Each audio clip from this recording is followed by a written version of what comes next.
presence in the early parts of the game. I even think first picking the Gragas here, flexing it for Darshan, and not allowing Envy to have it, which they showed they were willing to for a first round pick for themselves, might be a better way to go about it. Plus, OmarGod, a player who, before actually making his LCS debut, was known for his proficiency on Olaf and Gragas. Those were the two champions that came to mind when people talked about OmarGod.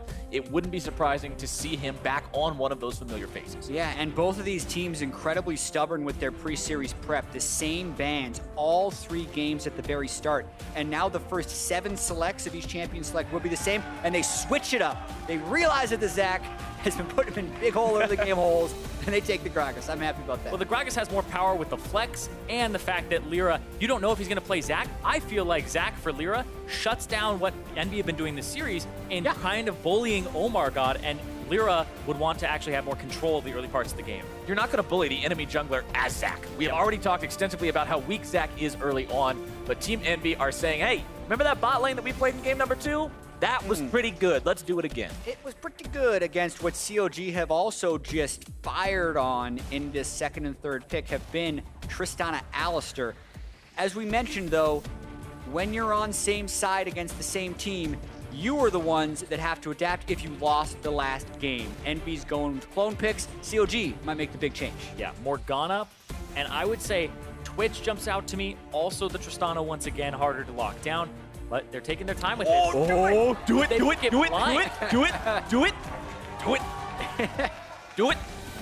We want to see it. It's his pocket pick.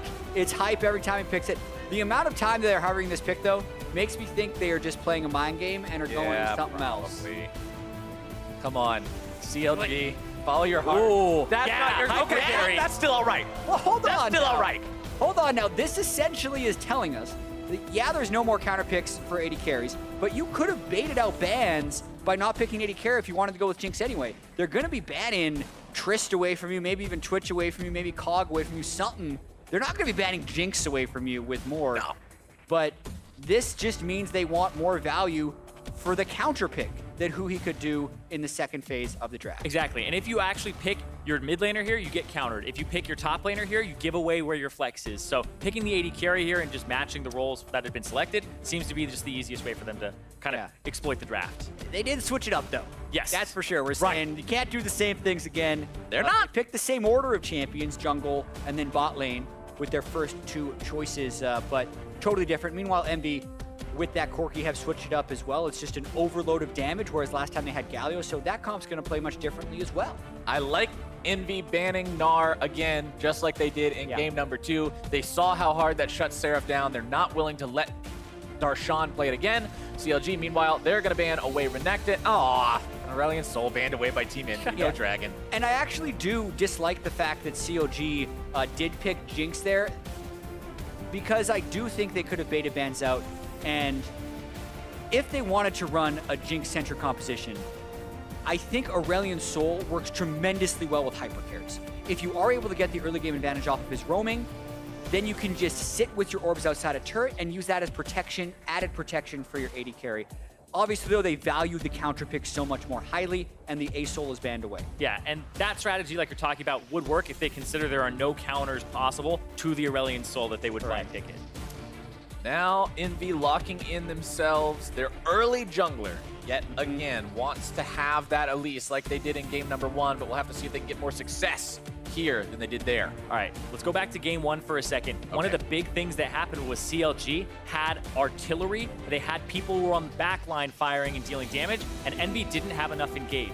This team competition from Envy, looking to win some lanes here, but the engage, reaching this Jinx that'll have Black Shield, is going to be so difficult that she's also going to have Peel and a tank line now. So Envy really need to get something as this last pick, and I was expecting a Maokai to come through for some type of lockdown, but it's taken away. Yeah, Maokai has been absent from the draft phase in this series, even though it was so prevalent.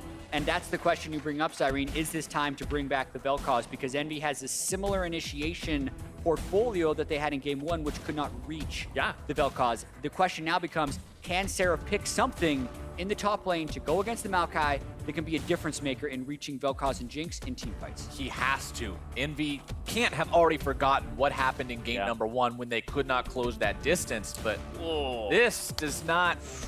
Champion without a dash doesn't close gaps. but it is a split pusher that can maybe take Maokai away from fights. Late game scaling in tank versus tank matchups as a top lane Trundle is absurd. You get to steal so many resists, and you're inherently such a strong stat stick of a champion in Trundle, it can work. But the team fight problem persists. It's going to be about them setting up the right split push plays now. And what I'm looking at for these compositions is EnVy winning every single lane here in terms of early game and pressure. I would consider the mid kind of equal, but the Corki autos would win that one out. So they have, once again, all the winning matchups, including jungle here. So CLG are the ones who have to play on the defensive early. EnVy have to force the issue. If they can get enough of a lead before the team fights happen, they're in a really good spot. Yeah, and it's an issue of magnitude of how much you're losing by in order to get to the late game, because this is another bet by CLG that they can get to the late game. Their late game 5v5 is insane, and the Gragas is stronger than the Zac was, but that doesn't get him out of the woods of having a weak early game. Right, Zac or not, it seems like we're going through the same motions each time of CLG will play for the late game, EnVy will play for the early, who can execute the overall strategy better and make sure their opponent doesn't find that one. To be honest though, it feels like a lot of disrespect towards EnVy. This team was 6th coming into playoffs. They had an 8-10 record. The next playoff team in 5th had 11 more wins in Dignitas. So that disparity, a lot of teams considered EnVy to be the worst. We heard it at the start. And it feels like CLG aren't respecting that and giving them all the win lanes early. In the opener, you actually heard the teammates of CLG talking about, yeah, EnVy's the weakest team. We should have a pretty easy matchup here. Well, right now, they're tied. Yeah, and there also is a very important distinction between fear and respect right now. So they are still picking, they're giving them respect by not picking Zac again, to be fair, because they want a stronger early game presence in the jungle. But if you are trying to craft a strategy to beat EnVy, since they are a good early game team, scaling to late game can be a very good one. And I think that's clearly what CLG is trying to do against this EnVy team. It's worked 1 time out of 2. EnVy is still picking for winning matchups and then trying to orchestrate wins after that, even if their team composition cohesion isn't at the same level. And you're right. I was talking about it in, I believe, game 1 or 2, where if I'm drafting against EnVy, I'm going to draft that mid-late game because I feel like they would win the early game. But now it just feels like EnVy have stepped up since we had last saw them in the regular season. They've had more time with Nisqy. Apollo has been a fantastic performer for them. And Seraph is not honestly a liability at the moment in the way that he's been playing so far against Darshan. And if you give him a winning matchup, they're going to be able to take it pretty far. Now, though, do we think we're going to see the same invade from EnVy for a 3rd time in a row? I don't think you invade on this Morgana. I mean, I would be hesitant to say why not, because CLG didn't seem to have answers for it. However, yeah, fool me twice, fool me 3 times. CLG didn't show that they had the ability to counterplay it there. I think it's a little bit riskier going up against a more Jinx for whatever reason. I feel like the punch they have, especially with Vel'Koz, might be able to change CC, or just Gragas being so much stronger of a level 1 than a Zac, right? You'd actually even be able to chase with barrel. So I think the Gragas is the reason they didn't do the same type of early game strategy. Also, Omar just starts a different camp. He goes to the Raptors first, so he's not on his red buff, and his bottom lane can at least contest. Oh. He's like, this is a paranoia right here. Yeah. LirA's up to something. This is the LirA factor. We always hear this from players, right? Even though LirA was on a 10th place team, he got the all-pro jungler last split. This split, he was number 3, right? And he's on a 6th place team. When you play against LirA, the pros really can't stop talking about how he's so creative in his routes, and that playing against him is just so much pressure because he always seems to be doing something in your face. Yeah, and he's never wasting time. So one thing OmarGod did there is he stutter-stepped around his blue buff even though he had a ward in the river, which cost him 3 or 4 seconds. LirA didn't do that. LirA's cleared 3 camps in the time it took OmarGod to clear 2. Exactly. Now he's getting an immediate counter jungle. But it's actually crucial that OmarGod went Raptors to his blue, because if he had gone Raptors Wolves to blue, LirA would have been there as he was doing. CLG trading aggressively against EnVy here in the bottom lane. Ignite down onto Stixxay from Hakuho there to take him down to about 100 HP. And Stixxay's gone Dorn's Blade, not Shield, so it's going to be a while until he can get his health back up here. They got to play really cautiously against this EnVy team. Yes, Ignite is down, but still the potential of a flash play with Elise gank is ever present. They haven't spotted Elise on the map yet, so even though that Gromp was taken, there were no wards that showed the Gromp going away and no indication that he was there. Omar just now grabbing his red for himself. Means he'll have it a little bit longer in terms of utilizing it for ganks moving forward, but early ganks haven't been the story of this series so far for either side. Yeah, but Envy honestly know that OmarGod should be on the bottom side of the map with the ward that they had placed on the top side, and that's why Seraph was playing so far forward there and actually dealing damage to the turret just by walking up. And you usually don't see that at this early part of the game where he's able to walk up, just chomp it a few times, and get some hits off. Yeah, there is one strategy that Seraph has in mind this game, and he's getting a head start on it. And to be fair, in this bottom lane, Stixxay is not expected to have a CS lead over the Varus. He is expected to scale very aggressively with the Black Shield from Morg later on. Yeah, and the fact that Aphromoo went for the Ancient Coin, which doesn't have any combat stats on it, kind of just indicates that, where they're not looking to win this matchup. They're looking, once again, to have scaling come online. Yeah, it's also Windspeaker's Blessing from Aphromoo. We sometimes see the Stoneborn pack, which will allow you to give Ardent Sensor to multiple people off of a binding, but this means he's giving Ardent Sensor to a single person when he puts the shield on them, but the shield will be harder to break. So it'll be harder to break, it'll give resistances, and then it's also something that will allow Stixxay to stay alive in these fights, because how are you breaking this shield? Maybe LirA some damage from Nisqy, but when it comes to the CC, there really isn't too much magic damage to actually break it on contact. LirA really likes hanging around in these brushes in OmarGod's jungle. Yeah, it has been his MO this series to track OmarGod everywhere, but he hasn't actually really killed them in his jungle the whole time. He's stolen a few camps, but he knows where he is, though. In this matchup, this is the least Omar has been held down by LirA. Yeah, a little bit of that is his start, and also the fact that Gragas able to hold up in that early part of the game as well. He leaves one for him? Yes, he does. Ooh, that's a big early roam from Huhi. This top lane, yeah, that's gonna be a battleground. Could be in some serious trouble here as Huhi makes his way up there. OmarGod gonna be coming up as well. Seraph saving his flash. Seraph's eating a lot of damage though. Cast comes out. Seraph knows there's no way out. Flash or not. First blood goes over to Darshan. Yeah, and that is finally an early gank from OmarGod to help one of his lanes, something that has been absent in the other games. And so you cannot ward infinitely as a top laner with just a trinket.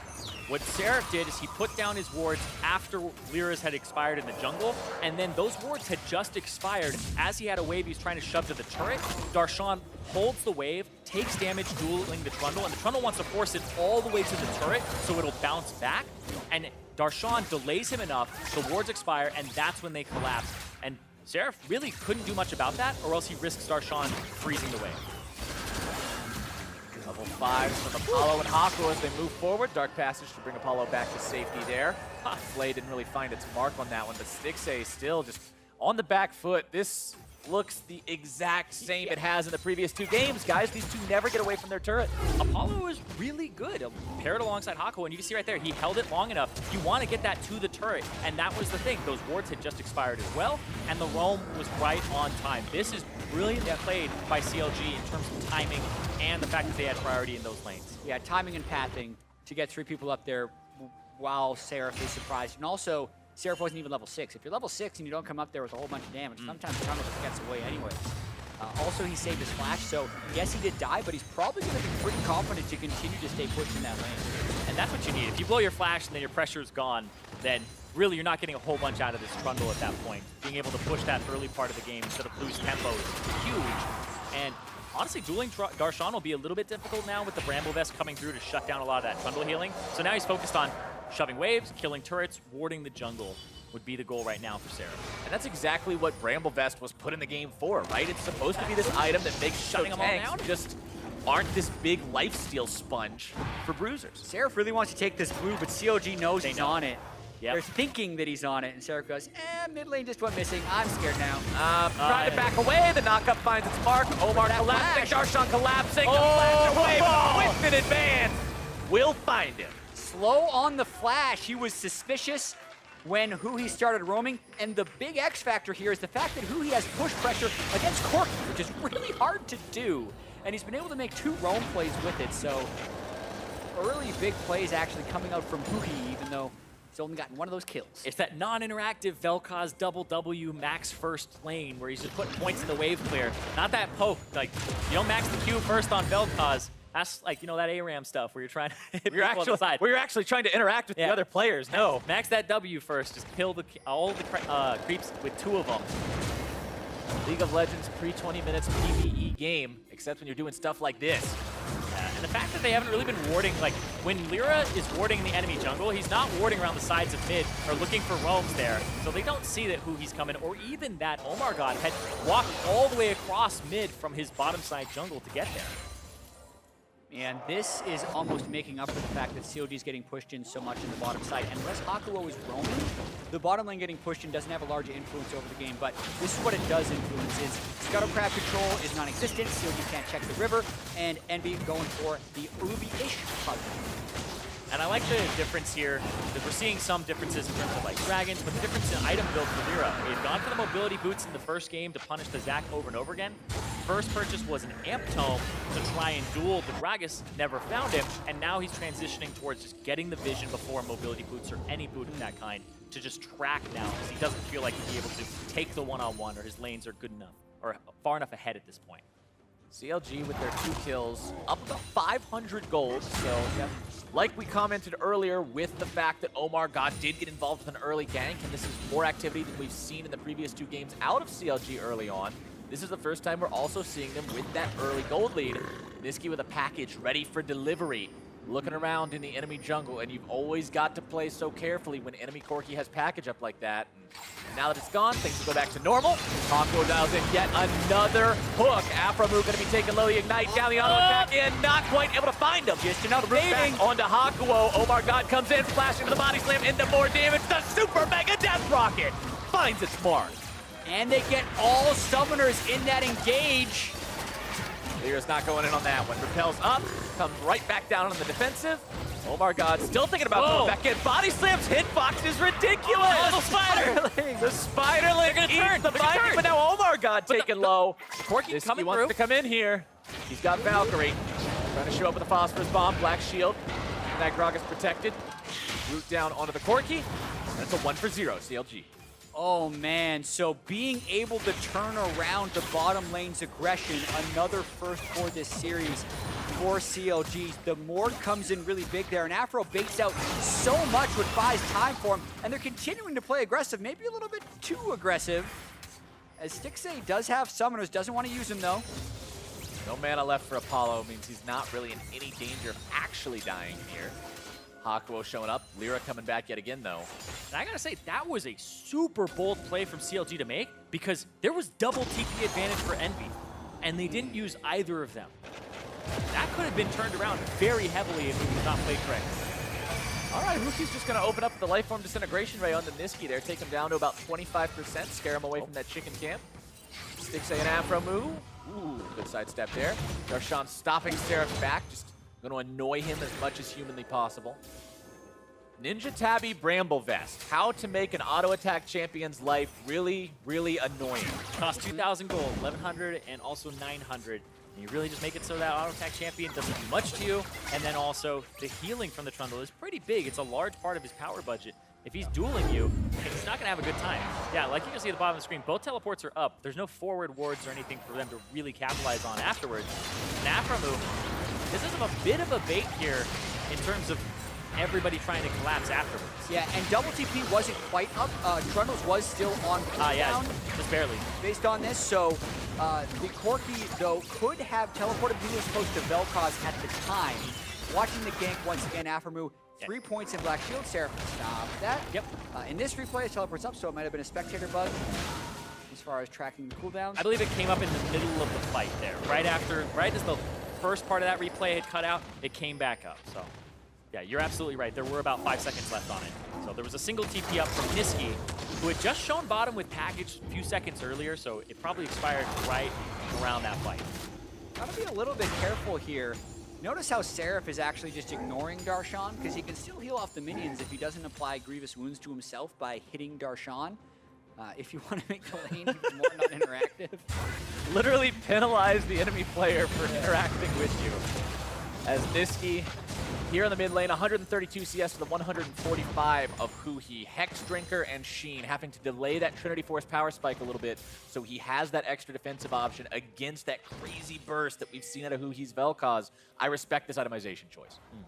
I think it's necessary. LirA still trying to find his way into this game. 0-0-0. 13 and a half minutes in. That's not the type of impact LirA wants to have on these games.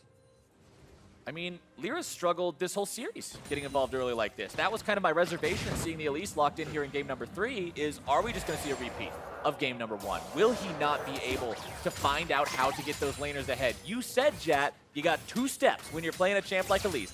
Get ahead of the enemy jungler, get your lanes ahead. So far, we've done step 1. Where's step 2? Hasn't gotten step 1 this game. Nope. So far away from step 2. Okay, we're not even close to step 2.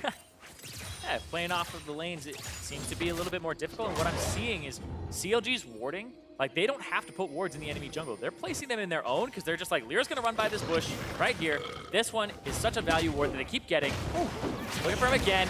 Oh, man, that spider's going to get squished. Huhi. Oh, the Trundles are down. Huhi's damage is there. Nisqy with the package, using it to escape, but losing their jungler. That's the anti-LirA ward. They just keep warding right there. And LirA keeps stepping right there. I mean, you got it if you're going to go for any part of that bottom side jungle. And when you have a winning bottom lane, like basically why I'm saying he's not going so much on the top side is he has his winning bottom lane, the side that the Infernal Drake is spawning on. That's where the enemy jungler is going to start coming into that lane. And so LirA is looking for the setup, which would be standard with this winning matchup. Exactly. Watching it one more time, killing the control ward, but no deep vision, and still doesn't have vision of the CLG bottom lane because they had been able to shove that out a little bit. Prediction and timing very critical right there. Just the W detonation before he can click on the lantern. And now CLG has a chance to set up for this Infernal Drake. LirA will be coming back, down flash. It's all about where you have the waves shoved. Darshan is low on mana, and EnVy still having the push on that bottom side as well as the control ward to go for Infernal Drake. Nisqy, no TP. Both top laners have it available. Like you said, Darshan, no mana though. Seraph ready to TP at a moment's notice if he needs to. Darshan getting himself back, has the mana now. They're going to contest. Yeah. CLG, they're not willing to give this one over. This is why I love Infernal Drakes. Oh, here they go. The bottom lane, Hakuho in some trouble along with Apollo, firing off the box. Gonna be defending against this one. OmarGod taking low. Seraph looking to bring him down. The chop through the shield. Seraph grabs the kill. Nisqy off to the side, keeping Huhi from joining this fight. Losing that individual trade, however, it's a 1-for-0 for EnVy. Yeah, OmarGod went in with the body slam flash, but he didn't have cask up. He's still not up at this moment. So he would have been able to actually hit Apollo and Hakuho in or get flashes, but it just looked like one where a few seconds off on that. Over the wall goes Darshan. They're gonna find the knock-up. This could be trouble. EnVy, their top laner taken so incredibly low. They're not quite at the final. Kill! The 3! You're kidding me! A triple kill for Nisqy! CLG lose alive. everyone! Seraph stayed alive through all of that too. Everyone on CLG tunneled over the wall, and then the AoE from Corki came through. Disaster for CLG and a huge play for EnVy. I don't care how much trigonometry you study, that laser's not stealing the Infernal Drake away. Red team secured. EnVy grabs Drake number 2. This team is looking good. Such a critical moment in the game. We'd seen that LirA had an impact on the early game. We talked about how Huhi has been a god on Vel'Koz and also the scaling of that bottom lane. If that Infernal Drake goes over to CLG, they take momentum of this game back. But when 3 kills go over to Nisqy, you completely change the complexion of that mid lane and where you can get pressure. And they see Seraph there, go right over onto him, but then the ultimate came out, hit him enough, and that was disgusting to pick up 3 kills there for Nisqy. That's going to get him right at that Trinity Force spike. And this is a mid-game champion, boys. We're not talking about something that's like, okay, well, all he needs is 5 items and he'll be online. Trinity Force alone, with that Hex Drink or those Sorcerer Shoes, this guy's scary. Yeah, Missile Barrage as well as Phos Bomb on everyone who's going over the wall against Trundle. Just a rare moment of just tunnel vision by CLG in that fight. That's Nisqy's dream is Corki. I'm going to be able to melee range all the other team carries, and they're not going to be hitting me, actually. They're going to be I'm just going to shoot all of them. Yeah, because the Trundle is deceptively tanky at that point with the ultimate, and Nisqy, he's going to do a lot of damage because mostly at this point, it's been itemization towards some early armor. We just now see that the Spectre's Cowl comes out for Darshan, but honestly, just doing so much damage in these fights. because of all of that Corki damage. Once again, just counter jungling. Yep, take away the chickens. Take away the chickens. Hook not finding its way onto Aphromoo. OmarGod still hanging around just in case. But LirA's also nearby. Not quite as close as Omar is, clearing out some more of his own jungle, just trying to stay farm. Yeah, Jatt talked about uptime. Oh, nice cast going to Apollo into the root. He's got no way out. Very well played from the combination of the CLG bottom lane and jungler. Now looking for turret first blood. Yeah, it's 19 minutes in. Look at, oh my God, Oh, no, they're going to be chain CC and OmarGod. He's out of there now too. More damage coming in from Nisqy. The rocket Here it from has the repel. phosphorus bomb. The repel comes down. Aphromoo running for dear life. Stixxay the same. Both of them managed to retreat, but Envy quickly responds to CLG's aggro. Yeah, nice gank at first by CLG, but then another moment of just over-eagerness, it felt like, from CLG. We've seen glimpses of it kind of throughout this series where Omar does go that half step too far, and that's what gets punished. No wards over the wall where the Corki could be roaming from, and also no mid lane push to pull the Corki back to mid. Hakuho gets just the right timing on the hook as the body slam comes through.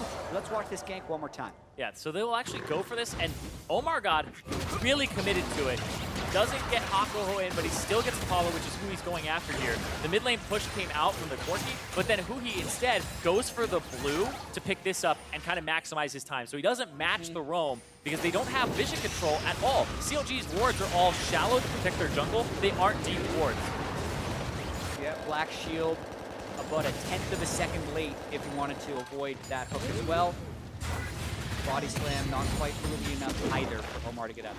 See the frustration on the player cam for OmarGod after the outcome of that play. Because that's a desync in the team. When Huhi is going for the blue buff, your bottom side should just shove, play safe, but he positioned aggressively to try and get a turret 18 minutes into the game, but it just seems like, no, because you don't have your strong side of the map, or Mr. Mid kind of going towards that side, it's honestly the wrong play to make. Yeah, and this is also the closest game of the series. We're 21 minutes in, and no one's gotten first turret yet. So Seraph, as the Trundle, you're thinking he's going to be chipping away on that Maokai. Wait for the Maokai to teleport away, and then that turret's gone because you can chomp it down. Or it's just going to happen right now because Darshan is starting to lose that 1v1. And is maybe afraid of a dive right there. Kind of gives it over. Are they trying to make a play on the other side? Apollo getting bound up. The Dark Binding from Morgana is enough to put the brakes on that one. OmarGod walking away.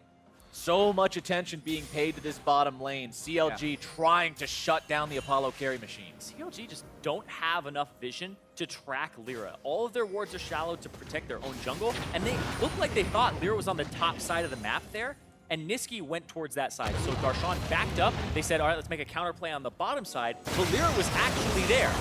Here we go again. OmarGod on the front line. Hakuho trying to defend himself. The box comes down. The flash comes out. The stun goes through. They're all here. Not quite going to be playing. Mark Darshan now the target. 5 men from Envy still looking to mount this assault if they can possibly find the damage.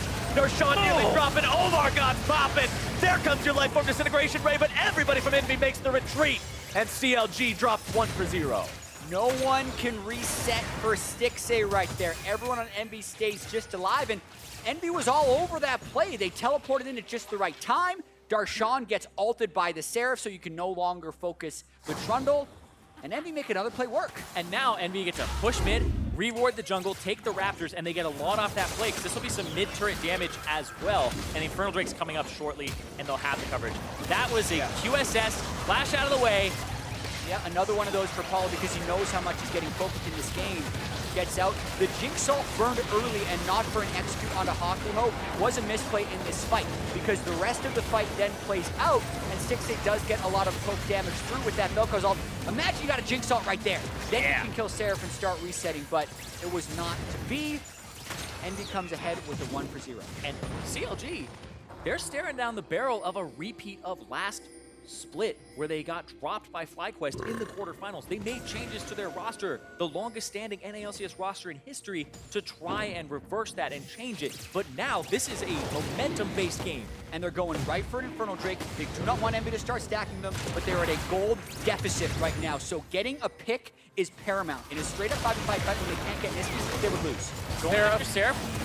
Seraph's taking a lot of damage very, very quickly. CLG looking to go after him, but LirA's got the Infernal Drake. That's 2 of those. now, I believe, for Team EnVy. Very big damage bonus for them as CLG 5 mid-middle, mounting the push onto the tier 1. Nisqy, LirA, Seraph, all here. Seraph at half HP, Hakuho also very low. EnVy not in a condition to fight this. Yeah, Nisqy is actually in a very good point right now for this part of the game. He just threw out a big one and it cleared the caster minions, which is crucial for Corki. It's a big break point for him because you don't have to throw out the Q plus the R. Just the one single R did it there, and then they weren't able to siege that turret. Because this turret here, on CLG's side, is very close to going down. It's the next one they really have in their sights here as they're swapping the lane and putting Seraph on the bottom side. A much slower paced game than what we've seen in the previous 2 matches. 24 minutes in, 1 turret down, 11 kills between 2 teams, still a 3,000 gold lead for Team EnVy. As now they move up to try to steal away this blue buff. OmarGod waiting around nearby, maybe he can get it back with the smite. Not today. LirA's got that secure as now Aphromoo caught out. The root will bring him down. LirA grabbing the kill. As now Hakuho's got to be careful trying to get himself away. The cast comes out. They might be able to get the damage right back there onto LirA. The root down onto Hakuho. They're able to find the damage there. CLG has found a big fight. Seraph down bottom, does not have teleport, and cannot make it into this fight. CLG is going to start Baron. 4v2 temporarily, 4v1 now that Nisqy's gone away. He's teleporting in, Seraph running up. Apollo and Nisqy have their work cut out for them. 2 vulnerable carries have to try to poke CLG off of this. There's Maokai ultimate. Missing arrow, Maokai ultimate gonna be zoning them away. Seraph trying to come up here and stop this. They need him on the front line. They've got to have him get in there first.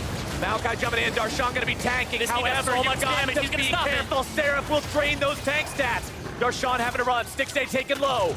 EnVy will hold the line at Baron for now. Seraph makes it in, and somehow is just a magnet for CLG's damage because Nisqy was standing right next to him and Darshan twisted and advanced the Trundle. So I think that was an opportunity for CLG to get a few more kills, but it gets pushed off because they keep trying to kill this mega Trundle that Seraph is building up. And he's at that point, 50 CS up. He's in a good point in the game. He got the solo turret gold on the top side, so he's actually quite far ahead. And this Trundle's just going to be stealing those tank stats like you said. Nisqy, though, this rookie, is doing so much damage. He's above the 10 CS per minute mark, just like Huhi, but he's still ahead of him. And he's at that double item power spike. I mean, honestly, both mid laners this game just putting on hell of a performance for themselves. Take a look at how this fight all started. Yeah, and it's on Hakuho. The bottom lane of Apollo and Hakuho have won against Aphromoo and Stixxay in lane and here with the pick. But then the re-engage by CLG is very strong. There's no Trundle to be found, so it turns into a 4v4, and they actually get a lot of damage onto both the jungle and support of EnVy to clear it out. We know what happened from there. They could not peel from Baron properly, and it ended up reset. Darshan eating some damage from LirA, and that Maokai is actually not that tanky against these guys, having to walk away from this. He itemized so much armor against the Trundle, and now when the magic damage comes in, yeah, he's got Spirit Visage, but things seem a little helter-skelter. You got Spirit Visage up against a Trinity Force, Infinity Edge already completed here. 2 items, very, very expensive items for Nisqy. Yeah, and this is a teleport from Maokai. CLG's gonna try and force. Yeah. LirA wants to get pulled to safety. Dark Passage will find it. The kitties come out. They find a couple of targets, but now Darshan's in the middle of 4. There's also going to be a collapse here onto Seraph, who flashes away and stays alive with the tank ability of Trundle. And this is where EnVy is actually flexing their macro muscles a little bit. So with the Trundle, they win the 1v1 split push, which is forcing CLG to try for these fights. But when Seraph matches, and then he actually goes frontline for frontline, and they win that too, it doesn't leave CLG very many options. Hakuho stepping away from the Plasma Fission. Knockup not going to find him either, but he flashes away just to make sure. Nisqy now looking for some damage here. Piercing arrow comes out. Ooh, both sides. The dance of death here in the mid lane, trying to go poke for poke, seeing if they can just barely get the better of their opponents. EnVy heading towards the Baron pit. And we talked about in that top lane, because you keep bringing up Seraph now, how good of a split Darshan has had, making a lot of people's all-pro team lists. And Seraph was kind of the guy who was even considered no 6th. He's up against all these fantastic top laners. And he's been able on this red side to counterpick every single game. They've been giving him exactly what matchup he wants. In the first game, it wasn't a winning one, but the other 2, they gave him the winning matchups. And he's see what that does for the map and the macro play of Envy. Yeah, and even just looking at statistics, it's not too much of a stretch to say Seraph was the worst performing starting top laner in the North American LCS in the regular season. Yeah. But he is stepping up right now and in this series. His Rumble game was awesome in Game 2, and this Trundle game is dictating a lot of the flow of the game. Darshan can't deal with him. He's got a 2-level advantage, and he's itemizing heavily tanky and team fighting surprisingly well with this Trundle, who we talked about the kite ability of later on, but he's just soaking way more damage than Darshan is on Maokai in these team fights. And honestly, if you take a step into the time machine here and go back to spring 2017, it's hard to believe that this was your 10th place team in that split. And now they're 6th. They're contending with CLG. Yeah, and it's just Game 3 of this series. There's plenty of game and series to play yet, but you talk about CLG fighting for that 3rd seed so they could play Envy, so they didn't have to play C9 and Dig. And the playoffs has very much been a 5-team conversation with Envy on the outside, waving their arms, saying, pay attention to me. Hey, we're here. But towards the end of the regular season, they lost to all the playoff teams. So they did come in kind of backing their way into the playoffs. It looks like they are prepared well, and they're absolutely in contention in this series. And Envy, as an organization, have never won a playoff series. And you even go further back than that, Seraph, all the way back to his time on Counter Logic Gaming, Seraph has never won a playoff series in his career. If he's able to pull out today, get in that shape that we're talking about and we're seeing from him with these counter picks, it could be his first. What a Let's remember, Seraph was on CLG for a year. Back in 2014, he was teammates with Aphromoo. So it's been so long, you often forget about the lineage of some of these players. But man, what a time for Seraph to start showing up. Envy now with 6,000 gold over their opponents. 3 turrets up to 0, 4 Drakes to 0. Everything. The ball is in their court. If they stay too long, it'll be a collapse from both sides. This is a pincer from both Nisqy and Seraph. Killer comes out, the rockets come through. Whoa, that position from Stixxay. I don't think anything else is quite going to be happening. Nice Black Shield to stop the Cocoon. LirA pulled the safety. Seraph now off to the side by his lonesome, but I'm pretty sure CLG have learned that they cannot go on this Trundle anytime soon if they want to hope to win the fight. Stixxay healing back up. Wow! That rocket damage. And Stixxay's also getting to that point. He's at very nearly double completed Zeal item, and an Ardent Sensor Black Shield is going to be powering him up. So it is difficult for Envy to get to Stixxay in these fights. We cannot forget that team fighting advantage that CLG has compositionally, and the matter that Envy has to outplay it or just outgold it coming into that because of the threat of that Jinx in late game fights. But keep in mind, this Ardent Sensor will only apply to Stixxay, and it will only last 6 seconds, with the Black Shield being a 12-second cooldown right now. So Aphromoo, once he gets more CDR, it'll be a little bit better, but it's still something where we're not seeing that constant application of this item. Especially not to multiple people. A lot of times that's one of the big dangers of it, is you can see people have it applied to the entire team, but not in this situation. You mentioned it earlier on, Zirene, when we first took a look at the Morgana and the Wind Speakers. Bonds of Stone is the choice for those who want to apply the Ardent Sensor to multiple people with the Morgana. The Wind Speakers means your shield is stronger, it's harder to pop, but you're not getting those Ardent procs. And I can see the argument for Aphromoo in this team composition. Omar, Darshan, and Huhi aren't exactly people that you think of as auto attackers who would benefit from the Ardent Sensor. Right. So getting the armored magic resist and increased shield amount from Wind Speakers can be a good choice, but at this point, with Envy having 4 Elemental Drakes, it's about setting the split push with your Trundle and your teleport being up, pressuring that turret while ignoring Darshan, and then playing around Baron with picks. CLG can't commit too many more big errors in these team fights. So many times we've seen them overextend on tanks, trying too hard to kill a Seraph Trundle that's just far too hard to kill. And if they keep up with that, eventually they won't be able to try it anymore. Yeah, and something that we talked about in Game 1 was the lack of engage from Envy versus an artillery composition from CLG. They have circumvented that by having double teleport, shoving lanes with an advantage for a Trundle and an advantage for a Corki. You push the side lanes, if they try to engage, you'll have a flank, and the Vel'Koz will be pinched in from 3 directions. So you really get the pressure put on you here. And Seraph, he's going to not interact. Look at how much Give me he this cares. turret. Give me that Oh, structure. look at how much he cares about Darshan. Not at all. Oh man, when I think of Seraph's career, I think of these moments where he's split pushing everybody else on the team, back to TDK, back to CLG, the Nidalee, whatever, getting his team an advantage by being a superior split pusher. He takes that big old troll club and just beats the death out of that inhibitor, takes it down 33 minutes in, and now CLG will respond by taking a tier 1. That's not a trade you ever want to make. Yeah, and this Jinx, Envy can't make mistakes on the other side either, because the Jinx resets, you can clean that up. So Seraph, I wonder if he's gonna stick around, wait for supers, and keep going for him, because the collapse is always a threat as well. This is hilarious. He's dipping into Fog of War. There are 5 control wards from CLG to prevent flanks. This is what this is all about, but he might actually still find one. He does step over a ward at the last possible second. Binding comes out towards LirA, not quite finding the mark here. LirA wanting to go for the Cocoon, able to find it onto Aphromoo, who pops the Black Shield onto Stixxay. That goes down. CLG, though, not going to be caught out today. Envy, although they're ahead, still playing this patiently. Happy to have got that inhibitor. Yeah, and COG is actually not having many plays left in the playbook. Going for Baron and forcing a 5v5 before Trundle can set up another split push and do what we just saw is all they got left. Or they can maybe find a pick with Aphromoo while Envy is doing setup, because Envy does hold a lot of cards with this split push Trundle. Seraph checking the brush. CLG hobbling out as the pillar slows them all down. Nice sidestep away from the binding there by Seraph. Apollo is still the guy who has just done so much work for Envy this series.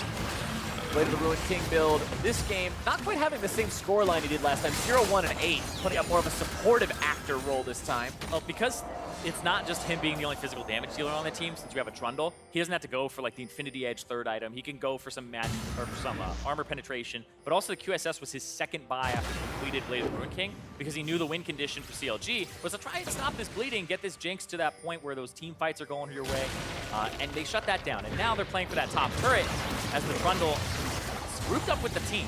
Yeah, this is a little bit perplexing because they're allowing Darshan to stay full-time in the bottom lane, and they're not forcing anything. They're too hesitant to go for a 5v4 Baron. So if that's the case, Seraph should not be here, because the only time it should not be bottom lane split pushing is when they're forcing something.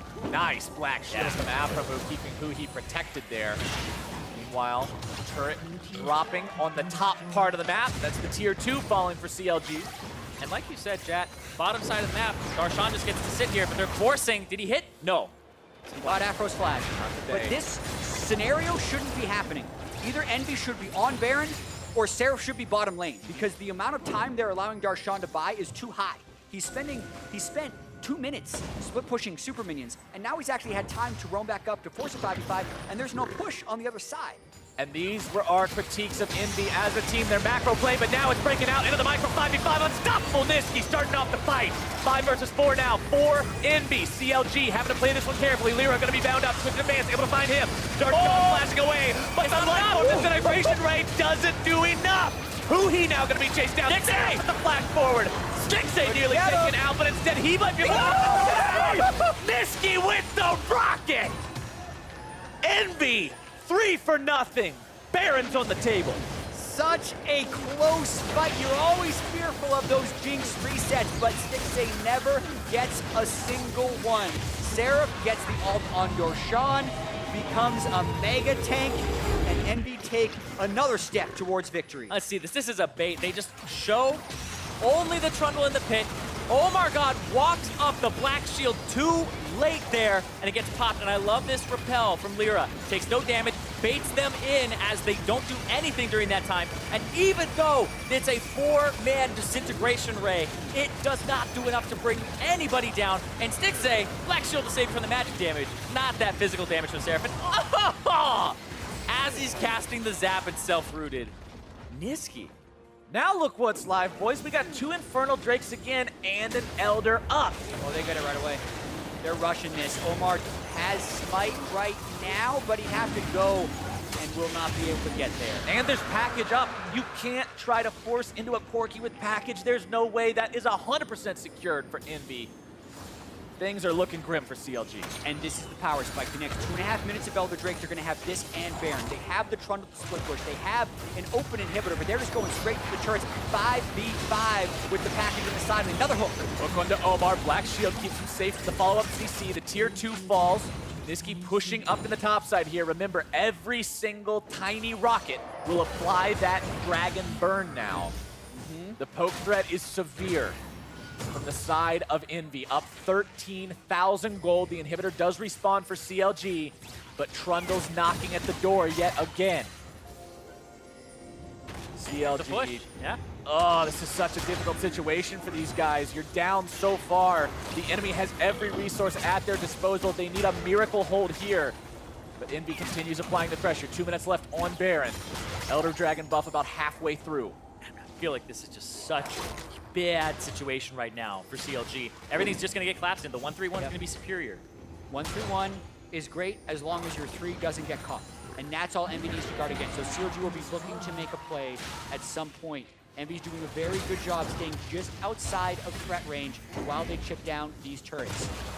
A little bit of Corki catch on the side, but once again, the disengage, they get mid. Look at that play by EnVy. And Apollo's playing really confidently, knowing that Hakuho is back to Lantern, but if anything happens, he has QSS and Flash. Seraph tanking everybody on the side of CLG. The turret goes down on the top side as well. Tier 3s are all gone. Nisqy still putting in work on that second inhibitor. Burn out onto OmarGod. Black shield thrown down as well.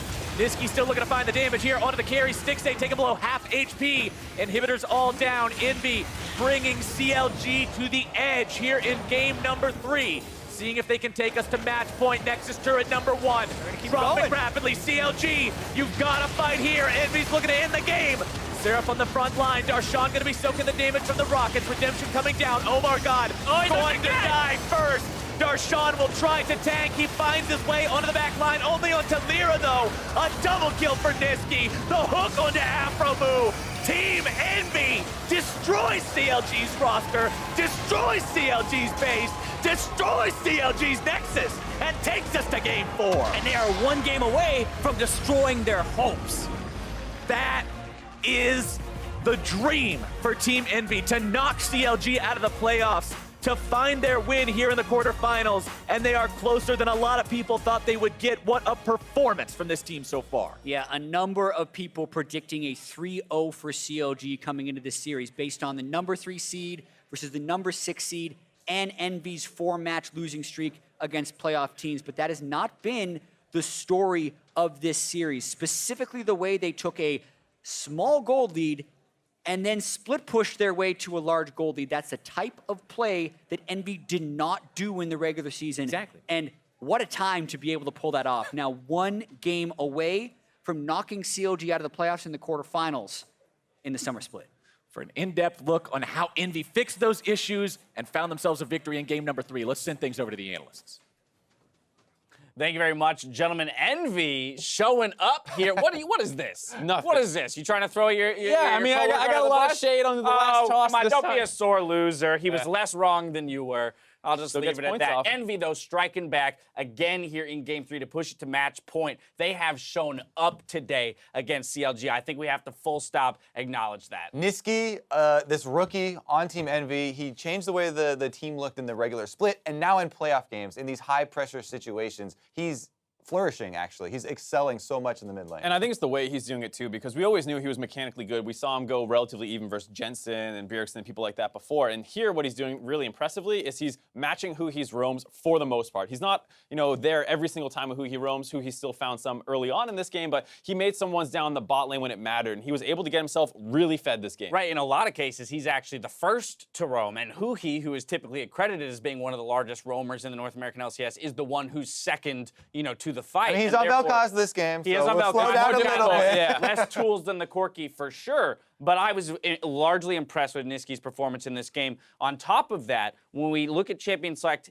in particular, the Maokai taken for Darshan in the top lane, I do actually like that as an individual pick for CLG, but I thought the Trundle response was very intelligent. That was really intelligent. Also, 3 games in a row for Hakuho on Thresh. He has destroyed Aphro in laning phase over and over again, and this is a huge problem as well. So there's a lot of things working really well for EnVy here. Yeah, the bottom lane, we can't talk enough about this EnVy bottom lane. They have had huge advantages, even in the game that they lost, and they're still performing extremely well. Very much so. Let's dive into some gameplay. 16:30 into the game near the Dragon. EnVy coming out 3 for 0 in this one. And this is one of those plays that you always scratch your head at by CLG. OmarGod just died in a failed gameplay bottom, and this is CLG still kind of with a small health advantage on some champions, trying to force essentially a 4v5 here. And surprise, surprise, Darshan sees someone over the wall, wants to force onto him and make a play, but there's still a number disadvantage. Yeah, we get the look at CLG's vision, but they can still see death timers, right? You know, Omar is dead, as you said, and we talked a little bit about it in the game that CLG won. They still had some of these desynced engagements in the mid game.